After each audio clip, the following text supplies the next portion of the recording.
నమస్తే, welcome to 929 TV. నేను ప్రియాంక. మణిపూర్ ఇప్పటికే జాతి ఘర్షణలు, వలసలు, భద్రత అనిశ్చితి, రాజకీయ ఉద్రిక్తతలతో దేశ దృష్టిలో ఉన్న రాష్ట్రం. ఇప్పుడు అక్కడ మరో పెద్ద ప్రశ్న తెరపైకి వచ్చింది. అది ఓటర్ల జాబితా గురించి. స్పెషల్ ఇంటెన్సివ్ రివిజన్ సర్ ఎన్నికల సంఘం నిర్వహిస్తున్న ఓటర్ల జాబితా ప్రత్యేక సమగ్ర సవరణ. సాధారణంగా ఈ ప్రక్రియ లక్ష్యం ఓటర్ లిస్టును శుభ్రం చేయడం, మరణించిన వారి పేర్లు తొలగించడం, స్థలం మారిన వారి వివరాలు సరిచేయటం, డూప్లికేట్ ఎంట్రీస్ తొలగించడం, అర్హులైన ఓటర్స్ మిస్ కాకుండా చూడటం. కానీ మణిపూర్ లాంటి కాన్ఫ్లిక్ట్ హిట్ స్టేట్ లో ఈ ప్రక్రియ ఇప్పుడు ఒక పెద్ద డెమోక్రటిక్ కన్సర్న్ గా మారుతోంది. ఎందుకంటే తాజాగా వచ్చిన డ్రాఫ్ట్ సర్ రోల్స్ డేటా చెబుతున్నది చాలా స్పష్టమైన ఇంబ్యాలెన్స్. మణిపూర్ లో 19 షెడ్యూల్ ట్రైబ్ కాన్స్టిట్యుయెన్సీస్ ఉన్నాయి. ఇవి ప్రధానంగా హిల్ ఏరియాస్ లో ఉన్నాయి. కుకీజో, నాగా కమ్యూనిటీస్ ఎక్కువగా ఉన్న ప్రాంతాలు. ఈ 19 ఎస్టీ కాన్స్టిట్యుయెన్సీస్ రాష్ట్ర ఎలక్టోరేట్ లో వాటా ఎంత? కేవలం 37.8%. కానీ మొత్తం ఓటర్ డిలీషన్స్ లో వాటి షేర్ ఎంత?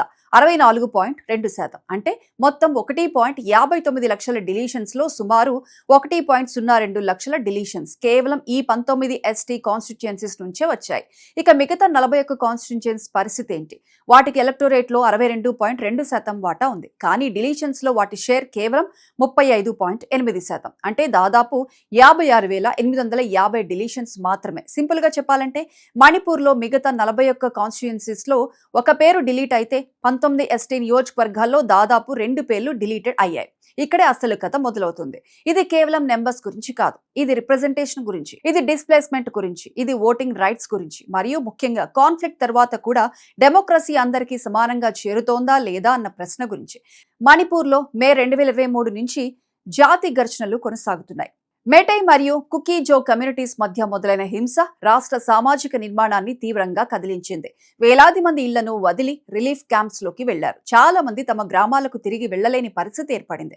సుమారు 60,000 మంది డిస్ప్లేస్మెంట్ కు గురయ్యారని రిపోర్టులు చెబుతున్నాయి. 250 మందికి పైగా ప్రాణాలు కోల్పోయినట్లు రిపోర్టులు పేర్కొంటున్నాయి.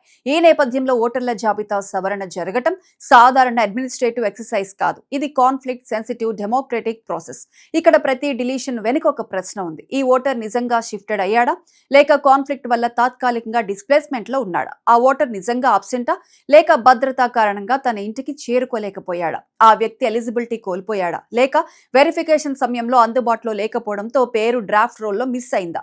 ఈ తేడా చాలా ముఖ్యం. ఎందుకంటే ఒక వలస వెళ్లిన వ్యక్తి ఓటు హక్కు కోల్పోవాల్సిన అవసరం లేదు. కాన్ఫ్లిక్ట్ వల్ల ఇంటిని వదిలి వెళ్లటం పర్మనెంట్ మైగ్రేషన్ తో సమానం కాదు. ఇప్పుడు డేటాలో మరో కీలక పాయింట్ ఉంది. ఎస్టీ కాన్స్టిట్యుయెన్సీస్ లో డిలీషన్ కు చూపిన రీజన్ లో 76.1% పర్మనెంట్లీ షిఫ్టెడ్ ఆర్ అబ్సెంట్ కేటగిరీలో ఉన్నాయి. అదే జనరల్ కాన్స్టిట్యుయెన్సీస్ లో ఈ కేటగిరీ షేర్ 53.9% మాత్రమే. మరోవైపు డెత్ రీజన్ జనరల్ కాన్స్టిట్యుయెన్సీస్ లో డిలీషన్స్ లో 41.9%. ఎస్టీ నియోజకవర్గాల్లో మాత్రం డెత్ రీజన్ కేవలం 18.9%. ఇదేం సూచిస్తోంది? ట్రైబల్ హిల్ నియోజకవర్గాల్లో ఎక్కువ డిలీషన్స్ మరణాల వల్ల కాదు, ఆబ్సెన్స్ లేదా షిఫ్టెడ్ కేటగిరీ వల్ల. ఇదే కన్సర్న్ ను మరింత సీరియస్ గా చేస్తోంది. ఎందుకంటే కాన్ఫ్లిక్ట్ హిట్ ఏరియాస్ లో ఆబ్సెన్స్ అనేది చాలా సెన్సిటివ్ టర్మ్. ఒక వ్యక్తి ఇంట్లో లేకపోవచ్చు, కానీ అతను ఓటర్ కాదు అని కాదు. అతను రిలీఫ్ క్యాంప్ లో ఉండొచ్చు, మరో జిల్లాలో ఉండొచ్చు, మరో రాష్ట్రంలో తాత్కాలికంగా ఉండొచ్చు. భద్రతా భయాల వల్ల తిరిగి రావడం లేకపోవచ్చు. అయినా అతని పేరు డిలీషన్ లిస్ట్ లో పడితే అది డెమోక్రటిక్ ఎక్స్క్లూషన్ కు దారితీసే ప్రమాదం ఉంది. ఇప్పుడు ప్రాంతాల వారీగా చూస్తే డిలీషన్స్ ఎక్కువగా చురాచంద్పూర్ చుట్టుపక్కల కాన్సన్ట్రేట్ అయ్యి ఉన్నాయి. చురాచంద్పూర్ డిస్ట్రిక్ట్ కుకీజో ప్రెసెన్స్ ఎక్కువగా ఉన్న ప్రాంతం. ఇది కాన్ఫ్లిక్ట్ లో ఎపిసెంటర్ గా కూడా నిలిచింది. ఈ ప్రాంతంలోని కొన్ని ఎస్టీ కాన్స్టిట్యుయెన్సీస్ లో డిలీషన్ రేట్ 20% దాటింది. అంటే ప్రతి 5గురిలో ఒకరి పేరు డ్రాఫ్ట్ రోల్ నుంచి తొలగించబడినట్లే. హెంగ్లెప్ లో డిలీషన్స్ 25.9%, సింఘాట్ లో 24.8%, సైకోట్ లో 21.2%. ఇవి చురాచంద్పూర్ డిస్ట్రిక్ట్ లోనే ఉన్నాయి. నైబరింగ్ పెర్జాల్ డిస్ట్రిక్ట్ లోని తన్లోన్ లో డిలీషన్ రేట్ అత్యధికంగా 27.2గా నమోదైంది. అక్కడ సర్కు ముందు 17,291 ఓటర్స్ ఉండగా 4,696 పేర్లు డిలీట్ అయ్యాయి. అబ్సల్యూట్ నెంబర్స్ లో సైకోట్ లో అత్యధిక డిలీషన్స్ కనిపించాయి. 66,664 ఎలక్టోర్స్ ఉన్న సైకోట్ రోల్స్ నుంచి 14,152 డిలీషన్స్ నమోదయ్యాయి. ఇది మొత్తం మణిపూర్ డిలీషన్స్ లో దాదాపు 9%. అంటే ఒక్క కాన్స్టిట్యుయెన్సీలోనే రాష్ట్ర మొత్తం డిలీషన్స్ లో పెద్ద భాగాన్ని కలిగి ఉంది. ఇంకా కీలకంగా 19 ఎస్టీ కాన్స్టిట్యుయెన్సీస్ లోని 12 కాన్స్టిట్యుయెన్సీస్ నుంచే రాష్ట్ర మొత్తం డిలీషన్స్ లో 51.7% వచ్చాయి. చురాచంద్పూర్, తమెంగ్లాంగ్, చందేల్, ఉక్రూల్, తెంగ్నౌపూల్, నుంగ్బా, ఫున్గ్యార్, సైతు మరియు ఇప్పటికే చెప్పిన హెంగ్లేబ్, సింగత్, సైకోట్, తన్లోన్ ఈ 12 కాన్స్టిట్యున్సీస్ లో కలిపి 81,983 డిలీషన్స్ నమోదయ్యాయి. ఇది కేవలం అడ్మినిస్ట్రేటివ్ వేరియేషన్ లా కనిపించడం లేదు. ఇది కాన్ఫ్లిక్ట్ జియోగ్రఫీతో ముడిపడి ఉన్న ప్యాటర్న్ లా కనిపిస్తోంది. ఇప్పుడు సివిల్ సొసైటీ ఆర్గనైజేషన్స్ మరియు ఎక్స్పర్ట్స్ ఎందుకు ఆందోళన వ్యక్తం చేస్తున్నారో అర్థమవుతుంది. ఒకవైపు ఎలక్షన్ కమిషన్ చెబుతోంది డ్రాఫ్ట్ రోల్ ఫైనల్ కాదు, క్లెయిమ్స్ అండ్ అబ్జెక్షన్స్ ఫేస్ ఉంది, జెన్యూన్ ఎలక్టర్స్ తమ పేర్లను తిరిగి చేర్చుకోవచ్చు, ఫామ్ 6 సబ్మిట్ చేయొచ్చు, డిక్లరేషన్ ఫామ్ ఇవ్వచ్చు. డెడ్ లైన్ ఆగస్టు 4, 2026 వరకు ఉంది. ఇది ప్రక్రియలో భాగమే. కానీ మరోవైపు గ్రౌండ్ రియాలిటీ వేరే కథ చెబుతోంది. డిస్ప్లేస్డ్ ఓటర్స్ దగ్గర డాక్యుమెంట్స్ ఉన్నాయా? వాళ్ళు తమ ఒరిజినల్ పోలింగ్ స్టేషన్ కు వెళ్లగలరా? రిలీఫ్ క్యాంప్స్ లో ఉన్న వారికి ఫామ్స్ చేరాయా? స్టేట్ బయట వెళ్లిన డిస్ప్లేస్డ్ పర్సన్స్ కు ఏమి ప్రొవిజన్ ఉంది? ఇంటర్నెట్ యాక్సెస్ లేకపోతే ఆన్లైన్ క్లెయిమ్ ఎలా చేస్తారు? లాంగ్వేజ్, మొబిలిటీ, సెక్యూరిటీ బ్యారియర్స్ ఎలా హ్యాండిల్ చేస్తారు? ఇవి పెద్ద ప్రశ్నలు. రిపోర్ట్స్ ప్రకారం రిలీఫ్ క్యాంప్స్ లో ఉన్న ఇంటర్నల్లీ డిస్ప్లేస్డ్ పర్సన్స్ కి ఎన్యూమరేషన్ ఫార్మ్స్ అందించబడ్డాయని చెప్పబడింది. కానీ ఆన్ గోయింగ్ కాన్ఫ్లిక్ట్ వల్ల స్టేట్ బయట నివసిస్తున్న డిస్ప్లేస్డ్ పర్సన్స్ కు అలాంటి ప్రొవిజన్ లేకపోవచ్చని ఎక్స్పర్ట్స్ ఆందోళన వ్యక్తం చేస్తున్నారు. ఇది చాలా కీలకం, ఎందుకంటే డిస్ప్లేస్మెంట్ 2 రకాలుగా ఉంది. రాష్ట్రంలోనే క్యాంపులో ఉన్నవారు మరియు భద్రతా కారణంగా రాష్ట్రం బయటకు వెళ్లిన వారు. మొదటి వర్గానికి సిస్టమ్ కొంతమేర చేరవచ్చు, కానీ రెండో వర్గం ఇన్విజిబుల్ అయ్యే ప్రమాదం ఉంది.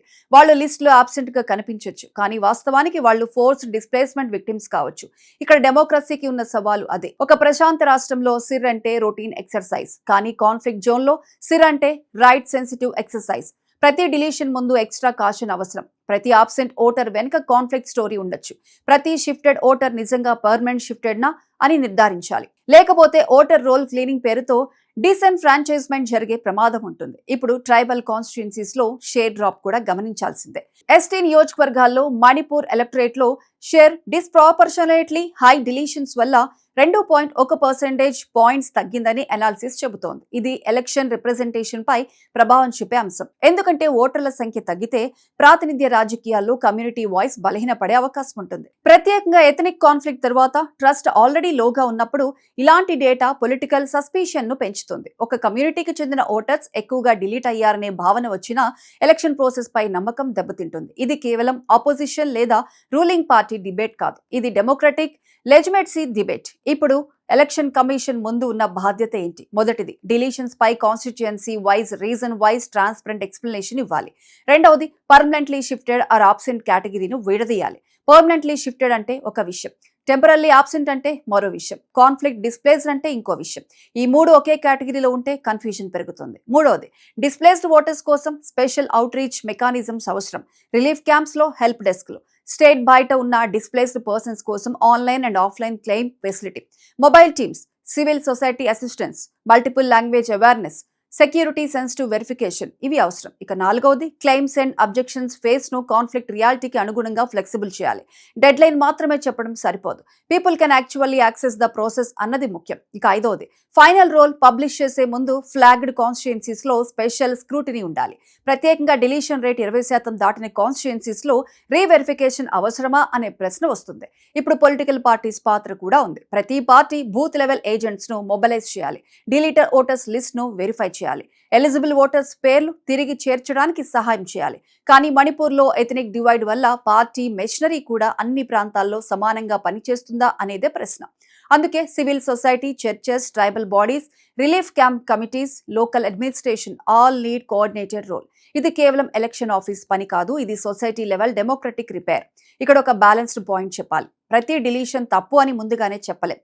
కొన్ని డిలీషన్స్ నిజంగానే వ్యాలిడ్ కావచ్చు. మరణించిన వారు ఉండొచ్చు, పర్మనెంట్ మైగ్రేషన్ ఉండొచ్చు, డూప్లికేట్ ఎంట్రీస్ ఉండొచ్చు, ఇన్కరెక్ట్ ఎన్రోల్మెంట్లు ఉండొచ్చు. ఓటర్ లిస్ట్ ను శుభ్రంగా ఉంచడం కూడా డెమోక్రటిక్ ఇంటిగ్రిటీకి అవసరం. కానీ సమస్య ఏమిటంటే డిలీషన్స్ ఒక పర్టికులర్ కాన్ఫ్లిక్ట్ ఎఫెక్టెడ్ సోషల్ జియోగ్రఫీలో డిస్ప్రొపోర్షనల్ గా కాన్సన్ట్రేట్ అయితే అది స్పెషల్ స్క్రూటినీ కోరుతుంది. అదే ఇప్పుడు మణిపూర్ లో కనిపిస్తుంది.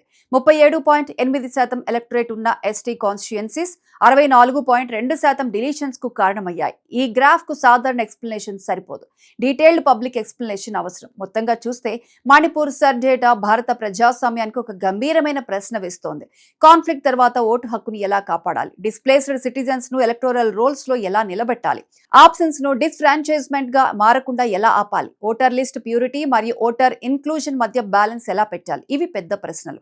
శరోద్దేశం ఓటర్ రోల్ ను శుభ్రం చేయడం, కానీ కాన్ఫ్లిక్ట్ ప్రాంతంలో అదే ప్రక్రియ జాగ్రత్తగా నిర్వహించకపోతే అది వల్నరబుల్ కమ్యూనిటీస్ ను బయటకు నెట్టే పాత్వేగా మారచ్చు.